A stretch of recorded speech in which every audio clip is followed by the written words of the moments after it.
Hello guys, welcome to channel myself Ashish from SML Jaipur.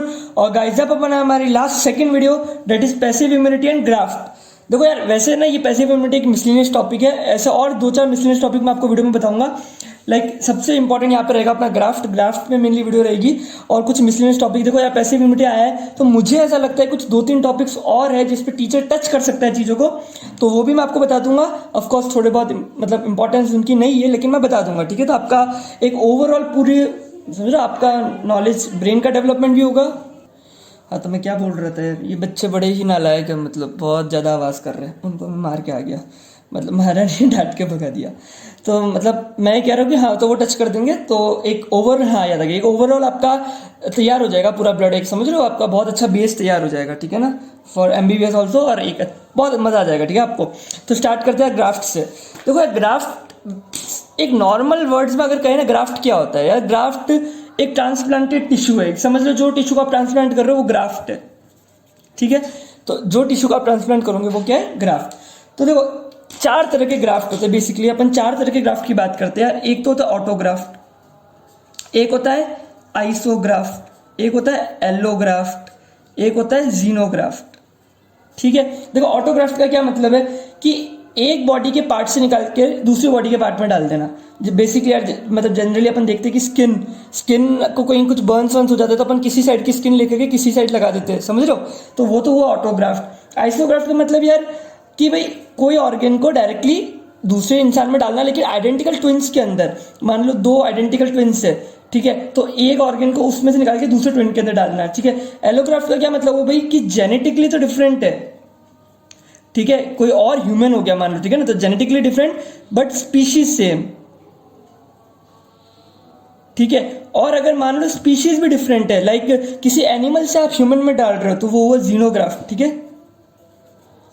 आगे आपको बात समझ में, तो भाई ये ग्राफ्ट रहता है। तो भाई ग्राफ्ट को पढ़ने की जरूरत क्या है यार, आप मजाक थोड़ी ना यार, किसी का भी किडनी निकाली किसी में भी डाली, मतलब हद है यार, ऐसे नहीं होता, ठीक है। तो क्यों ऐसा होता है, पहली बात तो क्या हो रहा है एक्चुअली, आप किसी की भी किडनी किसी में भी डाल दोगे तो क्या दिक्कत आएगी, लेट्स सी। तो यार मान लो कि अपन को एक ट्रांसप्लांट करना है, ठीक है ना।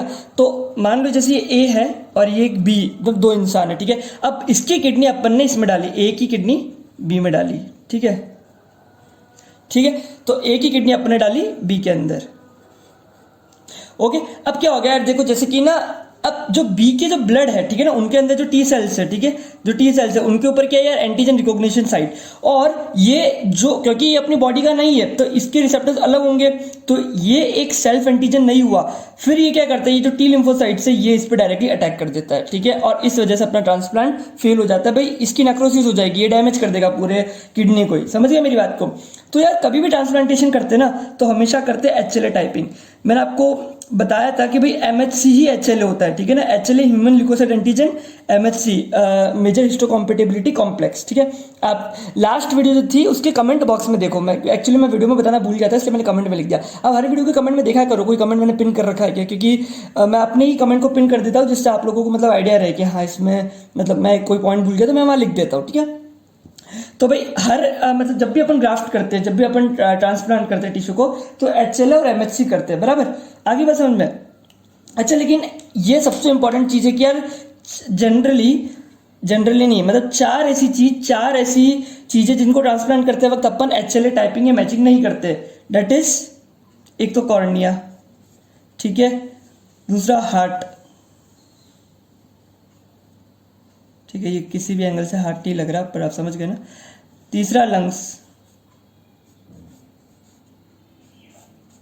ठीक है, एंड चौथा लिवर, समझ गए। तो ये चार जो चीजें रहती है, तो ये चार चीजों के अंदर अपन कभी भी यार HLA टाइपिंग नहीं करते। क्यों नहीं करते, अब ये वाला क्वेश्चन है। चलो आप लोग बताओ इस बार क्यों नहीं करते, ठीक है। कमेंट बॉक्स में देखते किसी को कुछ आइडिया है, कोई कुछ सोच भी पा रहा है, ठीक है, मैं कमेंट में आंसर करूंगा इसका, ठीक है।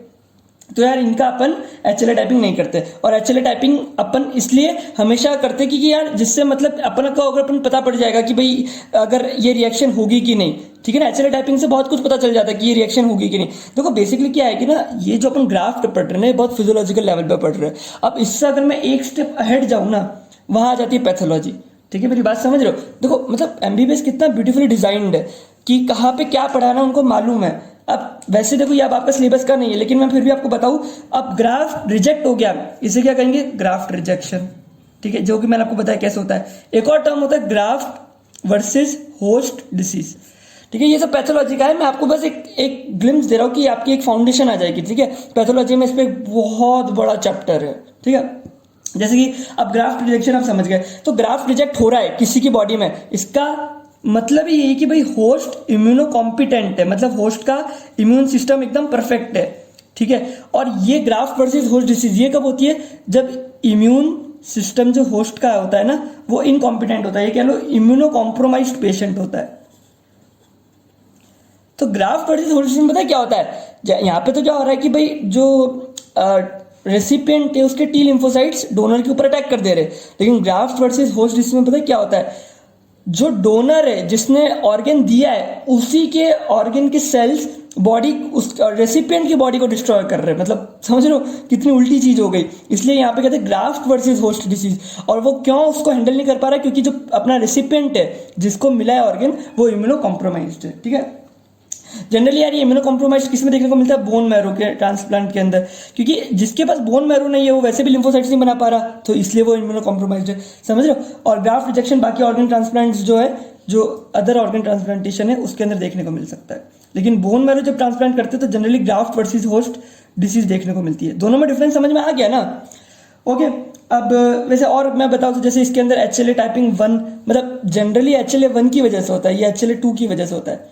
अच्छा, HLA 2 मैंने आपको बताया था क्या होता है, बताओ, टी हेल्पर सेल्स के लिए, HLA 1 साइटोटॉक्सिक सेल्स के लिए। इसलिए मैंने आपको बताया था साइटोटॉक्सिक सेल्स की क्या क्या फंक्शन है, बताओ। एक, ये उसको मारेगा जो टिश्यू वायरस से अफेक्टेड है। ठीक है, दूसरा ट्रांसप्लांटेड सेल्स जो अभी मैंने आपको बताया ग्राफ्ट, और तीसरा कैंसर सेल्स।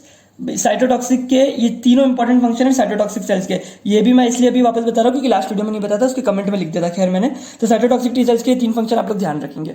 ठीक है, तो ये टिश्यू जो वायरस से अफेक्ट हो गए उनको मारता है। ट्रांसप्लांट के बारे में बता दिया, कैंसर सेल्स को भी मारता है। ठीक है, समझ लो कैंसर सेल्स को मारता है। तो देखो होता क्या है कि जैसे जैसे यार एज बढ़ती है ना, कभी कभी क्या होता है कि भाई कुछ नॉर्मल सेल जो होते हैं ना वो कैंसर सेल में ट्रांसफर हो जाते हैं। ठीक है, तो जैसे ये नॉर्मल सेल है, अब वो कैंसर सेल में ट्रांसफर हो गया, और वो कैंसर सेल जो होता है ना वो अपने ऊपर एक मतलब एक कुछ सरफेस कंपोनेंट अपने मेम्ब्रेन पे रखते हैं जिसे अपन कहते हैं ट्यूमर एंटीजन। कहने का मतलब इनके ऊपर एक ट्यूमर एंटीजन है, एक एंटीजन है, और ये एंटीजन इम्यून सिस्टम रिकॉग्नाइज करेगा एज नॉन सेल्फ।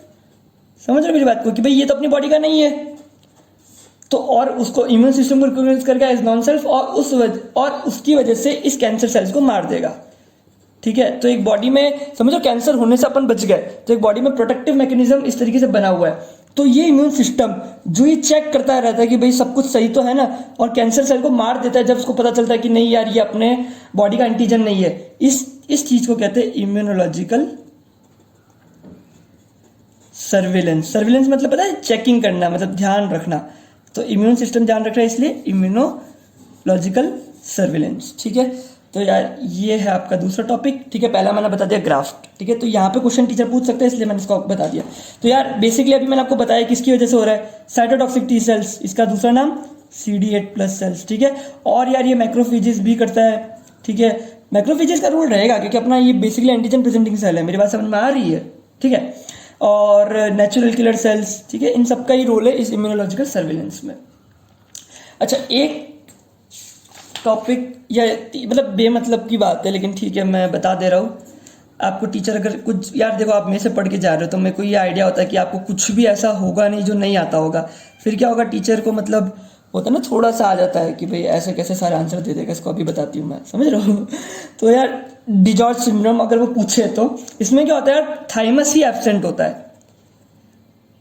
ठीक है, अब सीधी सी बात है, आप लोगों ने में से पढ़ा है, आपको पता होगा थाइमस अगर एब्सेंट है तो सीधी सी बात है क्या होगा भाई, टी लिम्फोसाइट्स कहाँ पे प्री प्रोसेस हो रहे, थाइमस के अंदर। तो इस वजह से यार सेल्यूलर इम्यूनिटी नहीं रहेगी,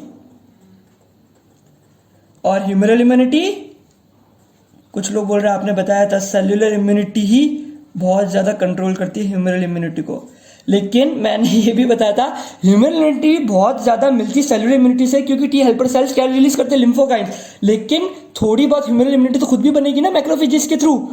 मैक्रोफेजेस डायरेक्टली भी तो लाएगा अपने बी लिम्फोसाइट्स के पास। तो ह्यूमन इम्यूनिटी प्रेजेंट होती है, सेलुलर इम्यूनिटी एब्सेंट होती है। दो ह्यूमन इम्यूनिटी इतने अच्छे से प्रेजेंट नहीं होती। और डिजॉर्ड सिंड्रोम कहते हैं इसे, जिसमें थाइमस कॉन्जेनाइटल एब्सेंस होती है, या कह लो थाइमस का हाइपोप्लेजिया हो रखा होता है। हाइपोप्लेजिया मतलब लेस डेवलप्ड, अच्छे से ग्रोथ ही नहीं हुई होती उसकी, ठीक है, कम सेल्स होते हैं।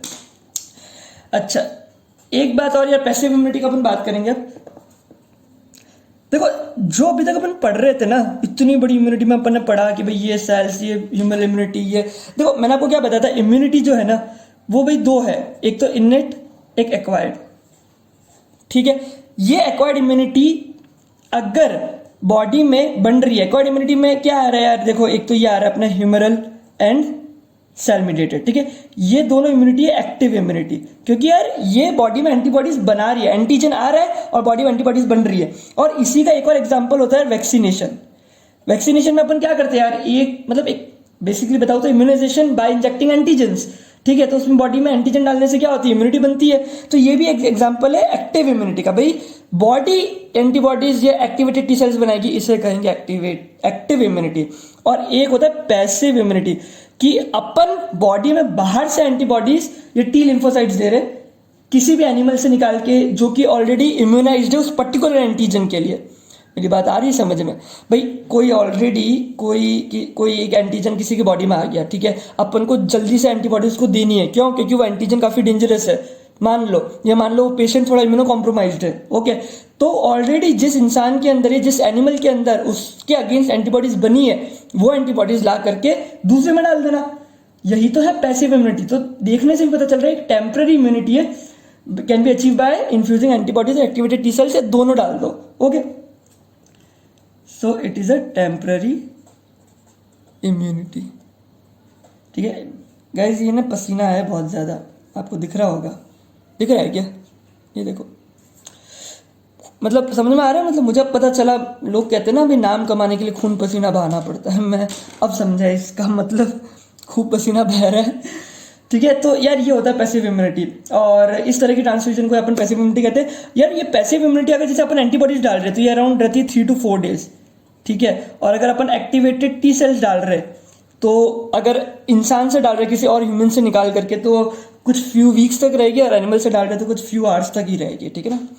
तो यार ये था पैसिव इम्यूनिटी। यार इस चीज के साथ अपन ने कंप्लीट कर लिया है अपना ये टॉपिक। अब अपना आखिरी टॉपिक बाकी एलर्जी, और इसके बाद अपनी पूरी इम्यूनिटी की प्लेलिस्ट कंप्लीट हो जाएगी, ओके। अच्छा, एक बात और मैं यार कह रहा था कि ना, देखो यार कुछ लोग मुझे ऐसे बताते कि ना काफ़ी टेंशन हो रही है उनको, मतलब उनको ऐसा कभी कभी फील होता है कि भाई मैं कहाँ आ गया यार, इतना ज़्यादा टेंशन है, ये इतनी ज़्यादा पढ़ाई है, मैं कैसे करूँगा। देखो ना, एक बात ध्यान रखना, पढ़ाई कभी हार्ड नहीं होती, मैंने आपको बहुत बार बताया, पढ़ाई कभी हार्ड नहीं होती, पढ़ाने वाला अच्छा होना चाहिए, ठीक है। पढ़ाई होती बहुत आसान है, इंटरेस्टिंग होती है। तो कभी भी अपने आप को तो दोष देना ही मत कि मेरे अच्छे नंबर नहीं आ रहे तो मेरी गलती है, ठीक है ना, दूसरों पर डाल दो, यही तो है। तो ना पढ़ाने वाला अच्छा होता है ना, तो पढ़ाई बहुत इंटरेस्टिंग होती है। और ना कभी भी टेंशन हो ना लाइफ में, मेरी बात सुनो यार, देखो एमबीबीएस से बहुत बार आपको एक लाइफ में ऐसा मौका मिलेगा, मौका क्या, बहुत बार ऐसा होगा कि यार आपको टेंशन होगी, आपको लगेगा यार क्या है, क्या चल रहा है।